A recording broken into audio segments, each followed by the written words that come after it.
제가 1990년 4월 13일, 그날이 금요일이었어요. 13일의 금요일. 이제 군목으로 훈련을 받으러 군대에 입대를 했습니다. 그때 저희는 삼사관학교에서 훈련을 받았는데,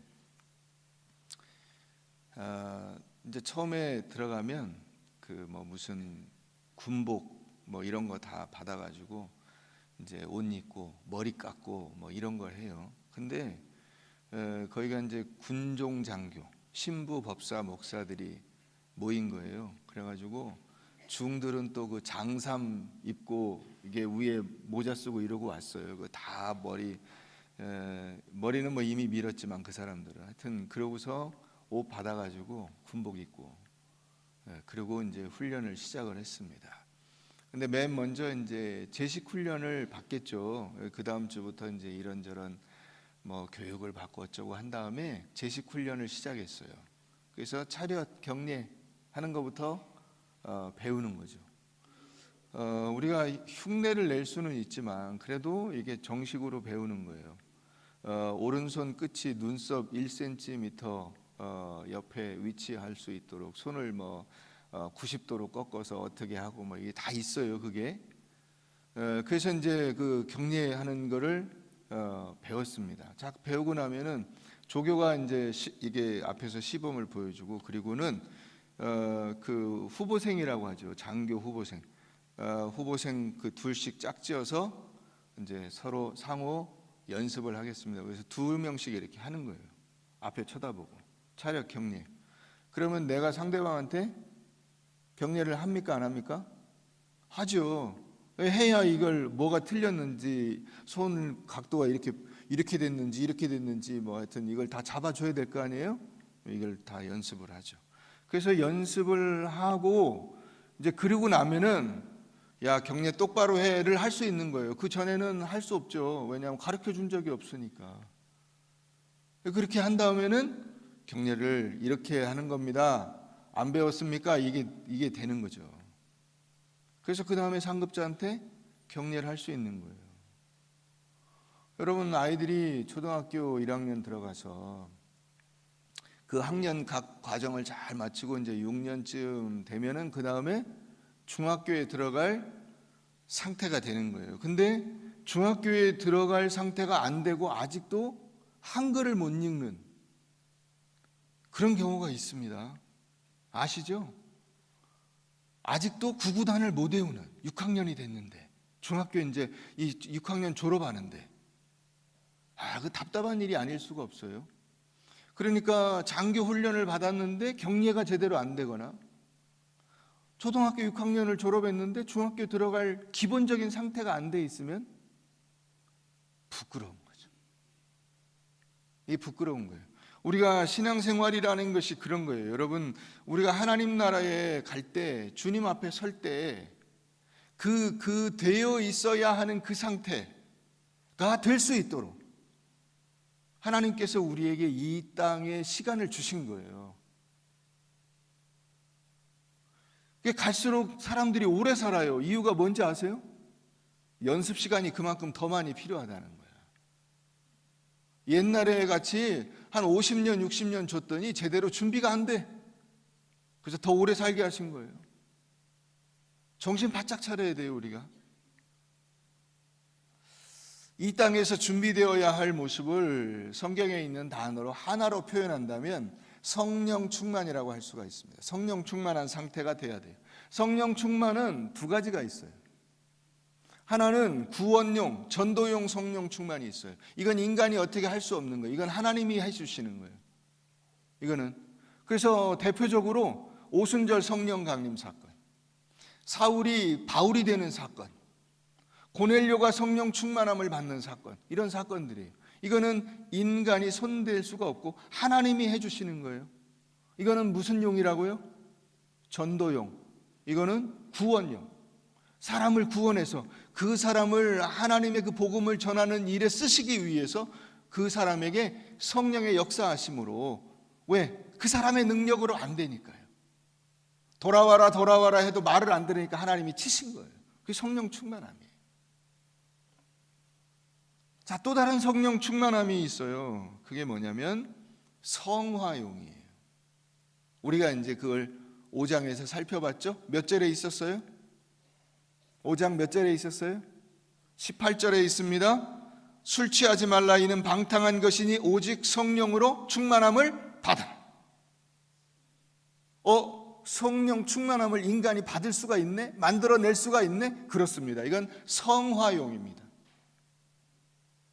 하나님의 거룩하신 성품을 닮아서 그 닮으라는 말씀을 나의 삶 속에 그것을 내가 노력하고 애쓰고 힘써서 그것을 이룰 수 있게 하라는 거예요.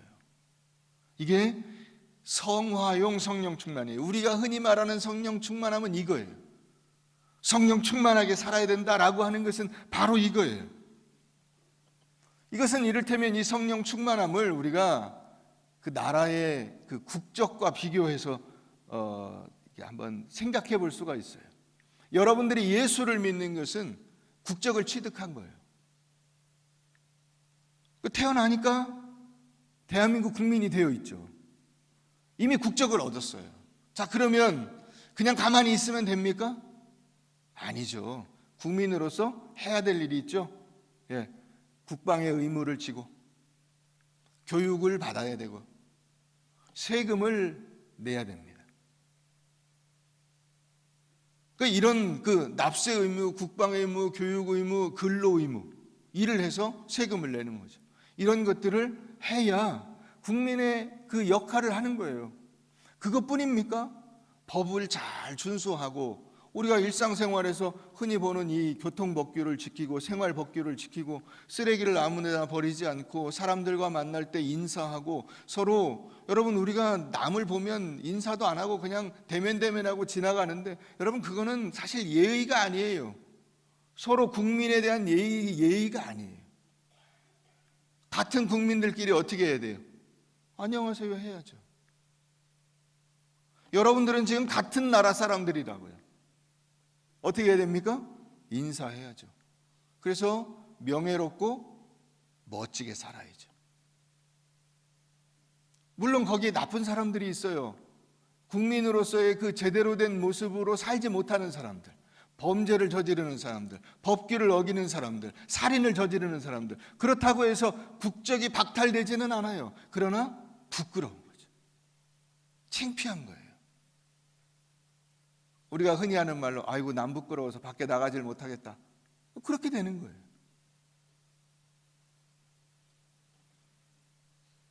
그것을 우리가 이루어서 그래서 명예롭고 멋진 믿음의 사람으로 성장해 성숙해 가서 주님 앞에 딱 갈 때 완전히 성숙한 상태로 그 성화라고 하는 거예요. 들어가는 거예요. 믿습니까? 우리 그걸 향해 가는 거예요. 그러니까 이 땅에서 뭘 해야 돼요? 예수 믿었으니까 됐네. 나는 이제 천국 갈 수 있어. 물론 갈 수 있겠죠. 부끄러운 구원을 받는 거죠. 창피한 거죠.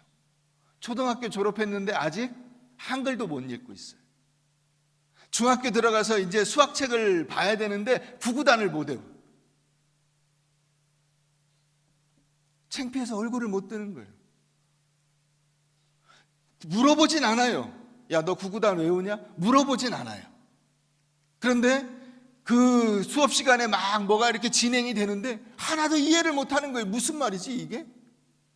창피한 거예요. 초등학교에서 다 떼고 왔으니까 그걸 이해할 수 있어야 되는데 이해를 못하는 무슨 말인지 엉뚱한 얘기를 하고 있는 거예요.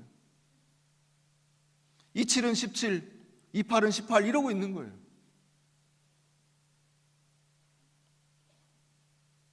여러분 그렇기 때문에 우리가 이 땅에서의 삶을 허투루 살면 안 되는 거예요.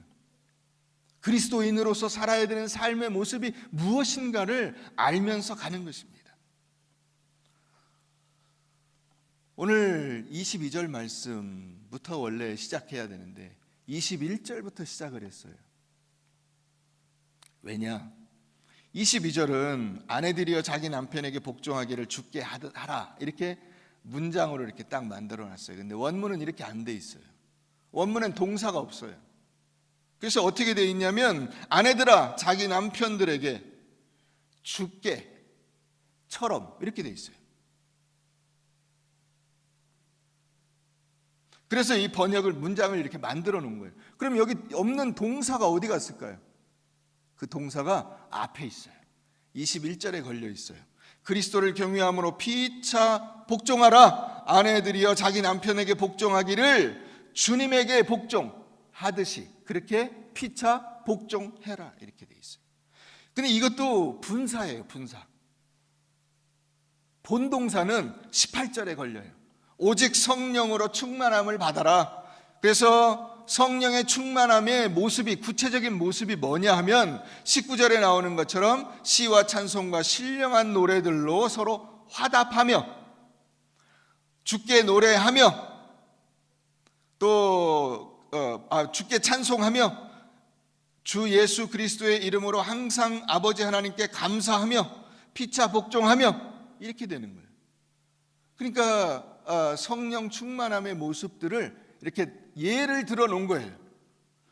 성령 충만 그러면 잘 못 알아들으니까 시와 찬송과 신령한 노래로 서로 화답하고 너희 마음으로 주께 노래하고 찬송하고 범사에 우리 주 예수 그리스도의 이름으로 항상 하나님 아버지께 감사하고 그리스도를 경외함으로 피차 복종해라. 이것이 성령 충만한 실제적인 모습이다. 이렇게 말씀하고 있는 거예요. 그러면서 22절로 가서 아내들이여 자기 남편에게 복종하기를 주께 하듯 하라. 아내들이여 남편들에게 주께 하듯 이렇게 하는 거예요.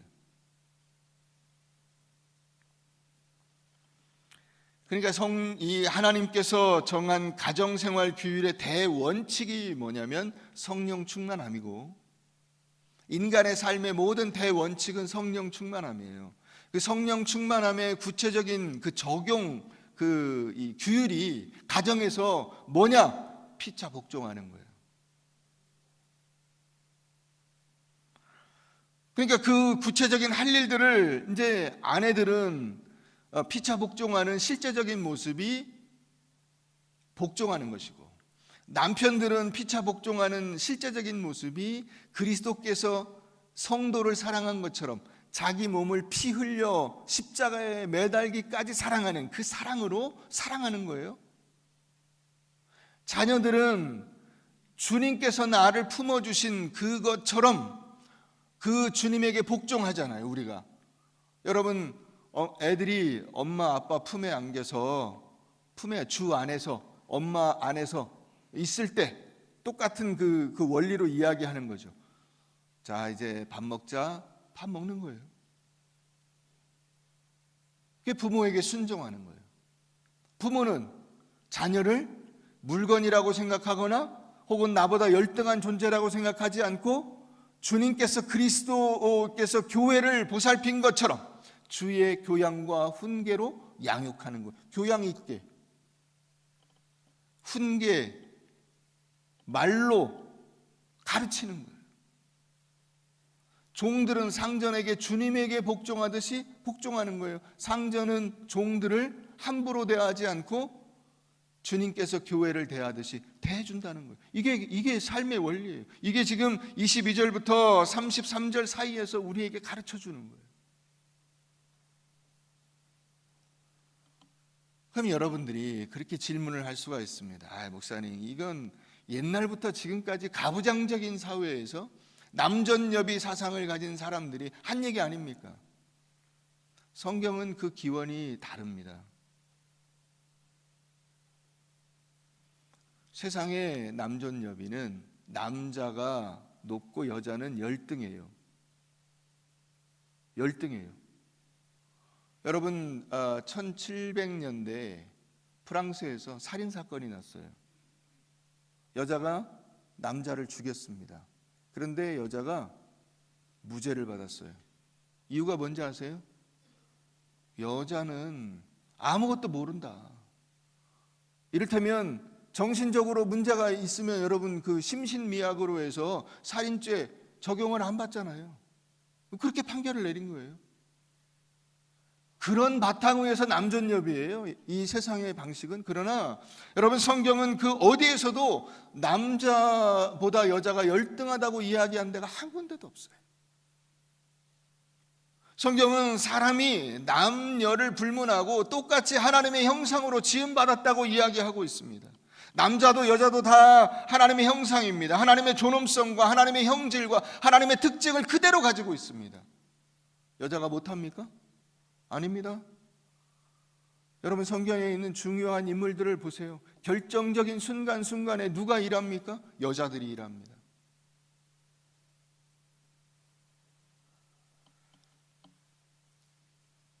차인표가 2016년도에 연말 그 연기 대상을 받았습니다.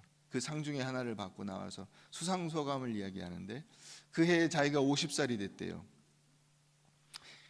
50년을 살면서 느낀 것 3가지를 말씀드리겠습니다. 첫째로, 어둠은 빛을 이길 수 없다. 둘째로, 거짓은 참을 이길 수 없다. 셋째로, 남편은 결코 아내를 이길 수 없다. 못 이깁니다. 여러분들 중에, 여기 있는 남편들 중에 여자를 이기는 분 계십니까? 그거는 그 여자분이 정말 대단한 겁니다. 이겨놓고도 진 것처럼 할 줄 아는 거예요. 네, 대단한 거예요. 여러분들은 부처님 손아귀에 있는 손오공이에요. 여자분들 손아귀에서 놀 수밖에 없어요. 결국 최종적으로 그걸 증명해내는 게 뭐예요? 여자가 오래 살잖아요. 그렇지 않아요? 결국 남자가 일찍 죽어요. 지는 겁니다. 인생의 승패에서 져요. 결국 오래 사는 싸움에서 이길 수가 없어요. 남자가 그렇게 힘이 세면 오래 살아야지. 끝까지 오래 살아야 그 사람이 센 사람 아니에요? 살아남는 사람이 센 사람이잖아. 근데 일찍 죽잖아요. 여러분, 여자가 열등하지 않아요. 열등하지 않습니다. 남자가 우월하지 않습니다. 성경이 뭘 말하냐면, 하나님이 영화 감독이에요. 하나님께서 각각의 사람들에게 역할을 주신 거예요. 여자에게 어떤 역할을 주셨냐? 복종하는 역할을 주신 거예요. 연기를 더 잘해요. 남자에게 복종하는 역할을 주면 도무지 감당을 못해. 영화가 안 찍혀. 드라마가 안 돼. 그러니까 더 연기를 잘하고 더 머리가 뛰어난 여자들에게 복종하는 역할을 준 거예요.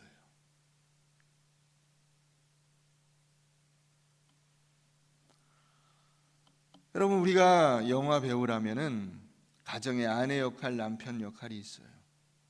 어느 역할은 우월하고 어느 역할은 열등하다. 그렇지 않습니다.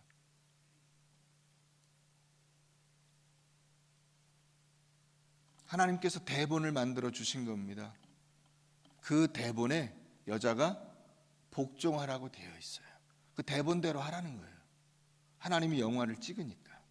나중에 다 편집해서 기가 막히게 만들어 놓을 테니까 걱정하지 말고 너는 네 역할을 하라는 거예요.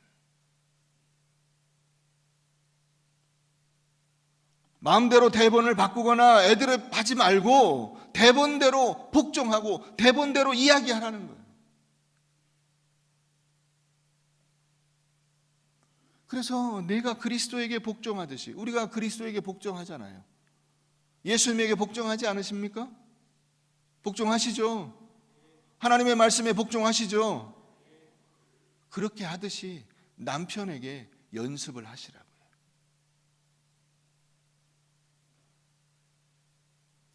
남편과 아내의 관계의 모범이 뭐냐 하면 그리스도와 교회의 관계입니다. 그래서 우리가 복종을 누구에게 하듯이 합니까? 주님에게 하듯이. 자, 경례를 결국 누구에게 하는 거죠? 상급자에게 하는 거예요. 그 옆에 있는 훈련병에게 하는 거 아닙니다. 훈련병한테 지금 경례를 하고는 있지만 그 훈련병에게 경례를 하는 것은 내가 경례를 잘하는지 못하는지를 교정을 받기 위해서, 좀 더 숙달하기 위해서 하는 거예요. 그 사람이 경례를 받을 만해서 경례하는 거 아니에요. 그 사람이 경례할 대상이기 때문에 경례하는 거 아니에요. 남편도 똑같습니다. 남편이 복종을 할 만해서 복종하는 거 아니에요. 연습 상대예요. 이 땅에서 연습하라고요. 그래서 주님 앞에 갈 때 주님께 복종해야 되잖아요. 근데 내가 전혀 훈련이 안 돼 있는 거예요.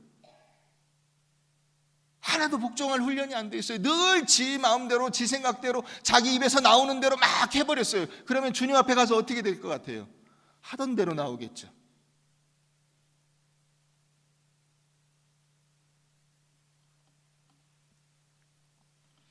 아내가 남편에게 복종하지 못하면서, 자녀가 부모에게 복종하지 못하면서, 부하가 상급자에게 복종하지 못하면서 주님께 복종하고 있다, 내가 신앙생활 잘하고 있다, 이렇게 생각하는 것은 허상입니다. 그건 착각이에요. 그러면 나중에 주님 앞에 갈 때 어떻게 됩니까? 나는 너를 도무지 모른다라는 책망을 들을 수 있는 거예요. 내 생각대로 했으니까요. 대본대로 드라마를 찍어야 되는데 대본대로 안 했어요. 내 마음대로 했습니다. 그럼 그 필름 버리는 거예요. 그 필름을 만들기 위해서 옆에 그 세팅을 만들고 막 옆에 그 카메라 찍고 뭐하고 한 사람들이 수백 명 있는데 그 사람들이 다 망한 거예요. 여러분, 그렇기 때문에 우리가 하나님의 말씀대로 바르게 살아야 될 책임이 있는 거예요. 내가 제대로 못 살면 이 세팅을 만들어 놓으시고 나를 훈련의 분위기 속에 집어넣어서 그 속에서 훈련하도록 만드신 하나님의 모든 계획들이 수포로 돌아가는 거예요. 그 계획이 어그러지진 않아요. 하나님은 또 다른 그 하나님의 손길로 뭘 만들어 가세요. 그러나 우리에게 주신 그 소중한 시간들을 망하는 거예요.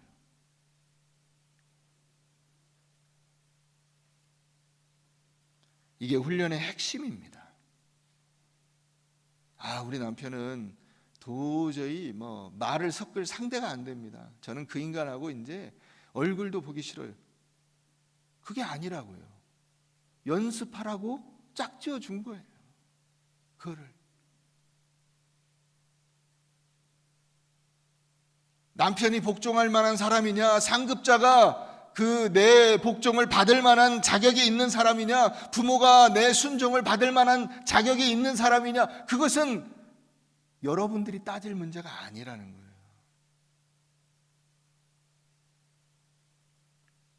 그건 하나님이 보실 거예요. 평가를 누가 하세요? 하나님이 하시는 거예요.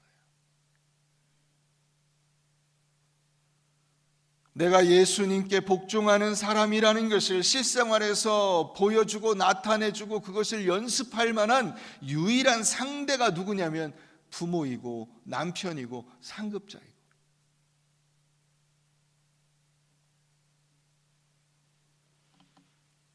자, 23절에 가보면 이렇게 되어 있습니다. 이는 남편이 아내의 머리됨이 그리스도께서 교회의 머리됨과 같음이니 그가 바로 몸의 구주시니라. 그리스도가 누구시라고요? 구주시래요. 그리스도가, 예수님께서 나를 위해서 십자가에 달려 죽으셨어요. 피 흘려 죽으셨습니다. 근데 남편은 한 게 없죠. 여러분, 남편이 십자가 졌습니까?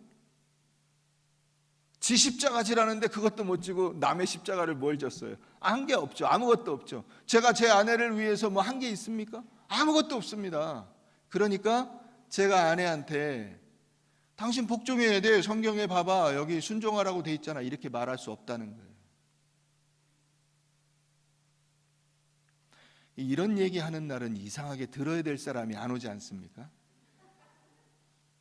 이 얘기를 그 사람이 들어야 되는데 그 사람이 안 와요. 그 얘기를 여러분들이 할 필요가 없다고요. 그 얘기예요. 예수님은 우리 구주세요. 그래서 예수님은 당연히 우리에게 존경을 받으시고 우리가 그분께 복종해야 돼요. 그런데 남편은 한 일이 없어요. 그러니까 남편이 이 얘기를 하면 안 되는 거예요. 성경에 봐, 에베소서 5장 22절에 뭐라고 돼 있어? 당신 남편에게 복종하라고 돼 있잖아. 이 얘기를 남편이 하면 안 된다고요. 왜? 그런 얘기를 할 자격이 없어요. 근데 반대로 그러면 아내는 남편이 그런 자격이 없으니까 그렇게 하면 되냐? 아니에요. 그렇다고 해서 남편과 아내로 하나님께서 역할을 부여하신 그 하나님의 명령과 하나님의 그 역할 부여가 없어지는 게 아니라는 거예요. 그건 그대로 유효한 거예요.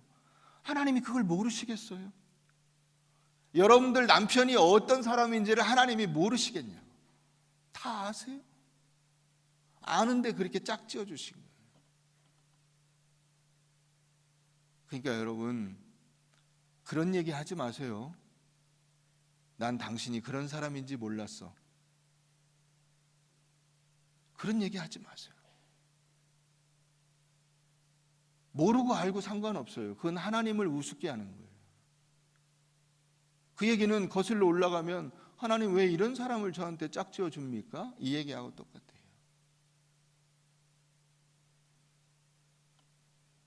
격려 연습을 하는데 앞에 선 동료 훈련병이 격려를 받을 만해서 내가 격려를 하느냐? 아니에요.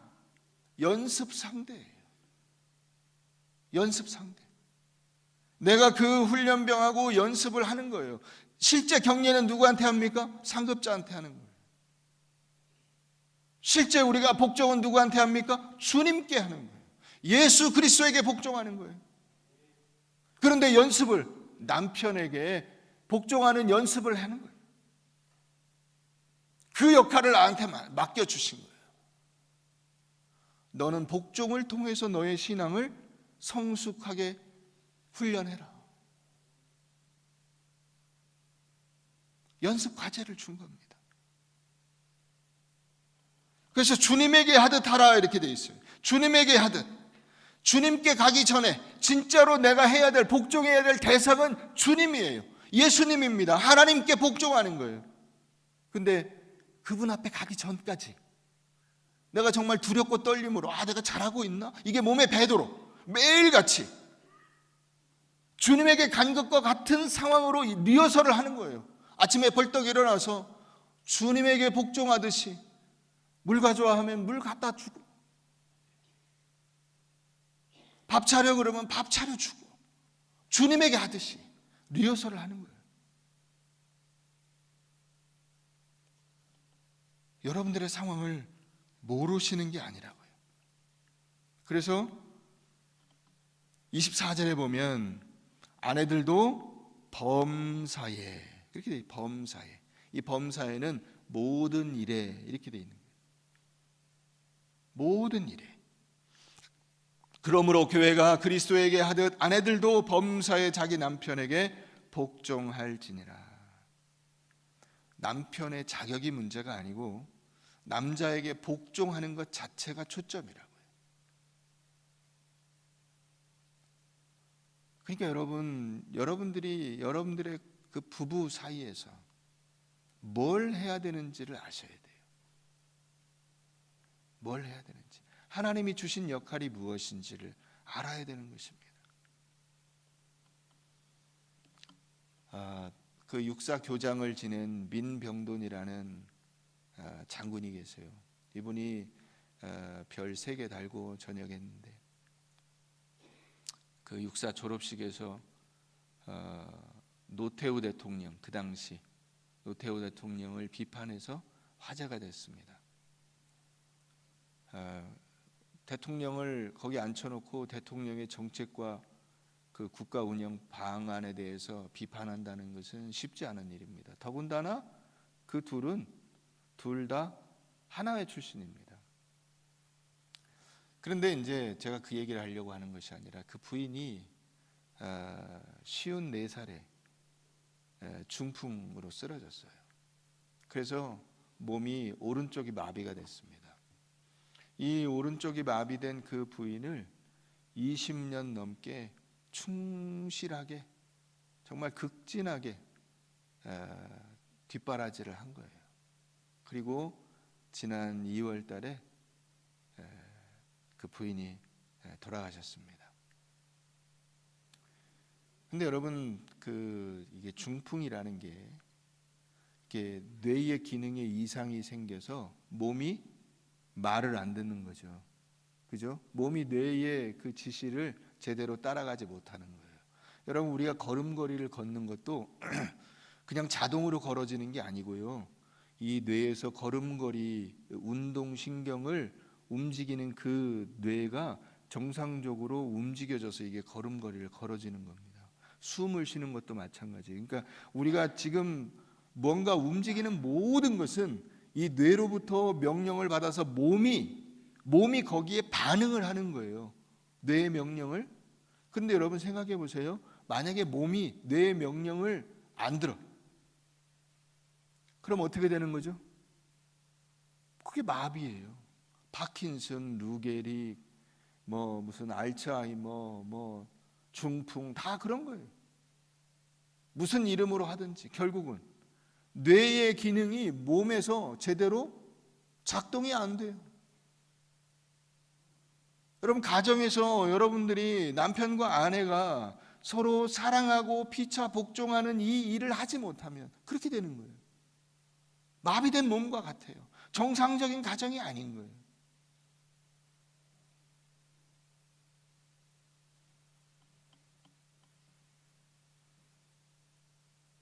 그러니까 운동을 잘하는 사람은 머리도 좋아야 되고 몸도 좋아야 돼요. 그죠? 머리가 좋아야 운동도 잘하는 거예요. 몸이 거기에 맞춰서 그 머리에 이 몸의 신경을 계속 연습해서 발달시키면 그게 잘 되는 거예요.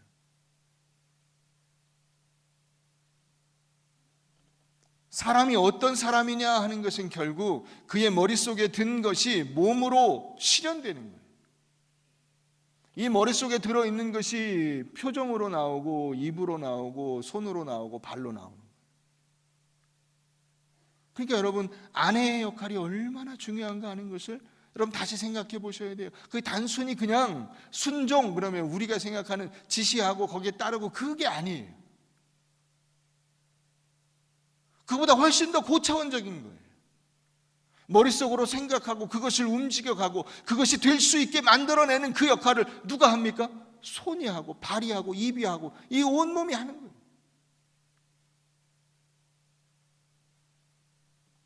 근데 그걸 안 한다는 거죠. 내 맘대로 하겠다는 거잖아요. 그럼 어떻게 될까요? 우스꽝스러운 모양이 되는 겁니다. 머리는 지시를 했는데 몸은 제대로 반응하지 않아요. 그래서 팔이 이렇게 돌아가고 다리가 돌아가고 제대로 다리를 굽히지 못하거나 뻗지 못하고 우스꽝스러운 모양이 되는 거예요.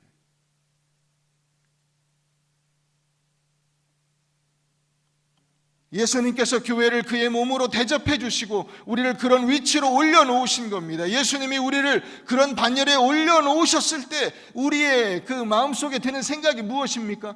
너무나 감사하고 황송하고 영광 아닙니까? 그런 마음으로 우리가 남편에게 하라는 거예요. 그게 나에게 맡겨진 역할이다. 내가 그 역할을 남편보다 더 잘하기 때문에 나에게 맡겨주신 거예요. 신앙생활의 핵심은 결국 순종입니다. 믿음이라는 것도 결국은 내가 납득할 수 없는 하나님의 뜻과 섭리에 나의 모든 것을 맡기고 순종해 가는 것 아닙니까? 하나님의 말씀과 예수 그리스도의 말씀에 순종하는 것은 그래서 결코 사소한 일이 아닙니다. 남자가 여자보다 떨어지는 존재가 아닙니다. 여자에게 그런 역할을 맡겨주셨다고요. 오히려 더 뛰어나기 때문에 더 어려운 일을 맡겨주신 것입니다.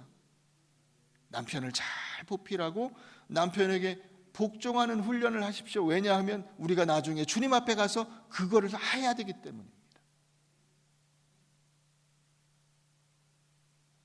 이 훈련은 남편을 위한 것이 아니라 아내를 위한 것입니다. 1차적으로. 그래서 남편을 교보제 삼아서 남편을 훈련의 대상으로 삼아서 예수님께 복종하는 훈련을 잘 해나가십시오. 예수님께서 교회를 당신의 충만을 완성하는 역할로 불러서 그 영광을 감당케 하신 것처럼 아내들이 남편의 충만을 완성하고 넘치는 영광을 누릴 수 있도록 그 역할을 부여하신 것을 기쁨으로 받아들이십시오. 그러면 남편은 남편대로 완성되고 아내는 더 큰 영광과 복으로 채워주시는 것입니다. 그것이 하나님께서 우리에게 주신 은혜예요. 여러분들이 이것을 잘 기억하시고 단순히 순종하라 이런 단순한 명령으로 받을 것이 아니라 하나님 안에서 그리스도가 교회에게 그 관계를 가지는 그것처럼 우리들이 어떻게 해야 하는가 하는 것을 여러분들의 머릿속으로 마음속으로 그리고 계획하고 고백하고 실천해서 정말 아름다운 가정을 만들어 가시기를 주의 이름으로 축원합니다.